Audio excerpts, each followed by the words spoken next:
dans son micro-coin.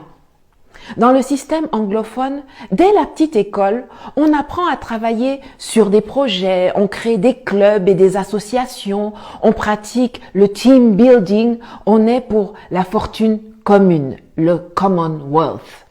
Le système scolaire francophone ne nous apprend pas non plus à défendre une idée ou à débattre. On nous apprend à répéter ce que d'autres ont dit. Les mieux notés sont ceux qui ont la faculté de réciter par cœur leurs leçons. L'interprétation, l'adaptation, l'élargissement des connaissances ne sont pas les bienvenus. Le système anglophone ou anglo-saxon met, lui, l'accent sur le développement personnel. La créativité ainsi que le processus sont autant, sinon plus valorisés que le résultat final. Dans le système francophone, c'est quand tu répètes fidèlement ce que le prof a dit que tu es en haut. Dans le système anglophone, quand tu fais ça, on te donne à peine la moyenne. C'est quand tu fais tes propres propositions, quand tu apportes tes idées, quand tu enrichis le sujet avec le fruit de tes recherches que tu as faites sur Internet ou dans des livres. C'est là qu'on te donne des notes excellentes. Le système francophone nous enseigne que pour avancer, on a besoin de tuteurs, quelqu'un qui va vous prendre par la main, dont vous êtes dépendant. Ailleurs, on privilégie les mentors, avec qui s'établit une relation de confiance, sans hiérarchie ni contrepartie financière, afin que les deux échangent librement sur leurs idées et leurs visions. Sachant cela, on ne s'étonnera pas de voir avec quelle facilité les Africains francophones acceptent le fait d'être sous tutelle française, même jusqu'à l'ONU, où c'est la France qui a l'initiative des résolutions concernant le continent.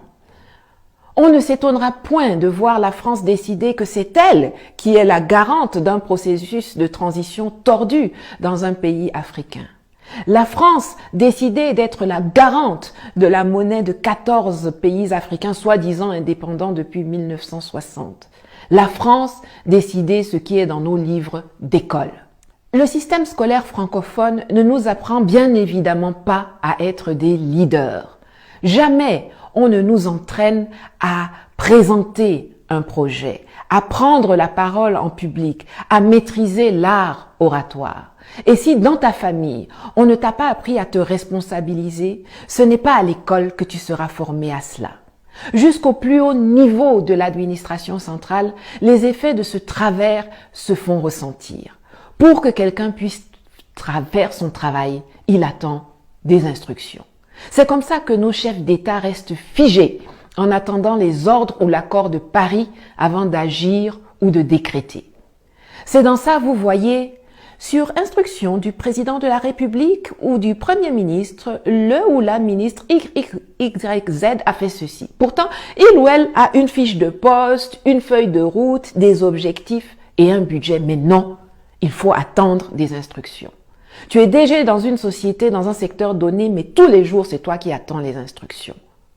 Tous ont peur de gérer, peur de prendre leurs responsabilités, peur de rendre compte.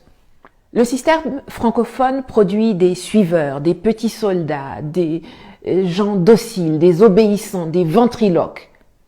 Il y a une façon de nous former qui fait que quand on sort de l'école, on ne devient non pas un homme au sens grand, plein et noble du terme, mais plutôt un assisté sur le plan intellectuel, social, financier, économique et politique. Le mal est profond. Comment peut-on se développer dans ces conditions ? Alors oui, il y a la nécessité de se réapproprier notre histoire. Oui, il faut qu'on apprenne qu'avant Thémis, il y avait Maat, la divinité égyptienne de la justice et de la vérité. Avant La Fontaine, il y avait Ésope. Et que De Gaulle, Leclerc ou Napoléon ne sont les héros de personne en Afrique, contrairement à Thomas Sankara, Jerry Rawlings, Patrice Emery Lumumba, Ruben Umniobe, Aline Sitoé Diatta, Anna Zinga, Winnie Mandela, Dedan Kimati, etc. Je vous recommande d'ailleurs la lecture du magnifique ouvrage de Karine Silla, Aline et les hommes de guerre, qui vous fera découvrir ou redécouvrir cette incroyable figure de la résistance sénégalaise, héroïne martyre de la lutte anticoloniale et méconnue dans le reste du continent, qu'est Aline Sitoé Diatta, et je vous mets le lien en commentaire. Alors oui, il faut que nous redéfinissions ce que nous appelons école en Afrique, pour que plus jamais des apatames et des paillotes qui s'enflamment pour un oui ou pour un non transforment nos enfants en torches, les faisant mourir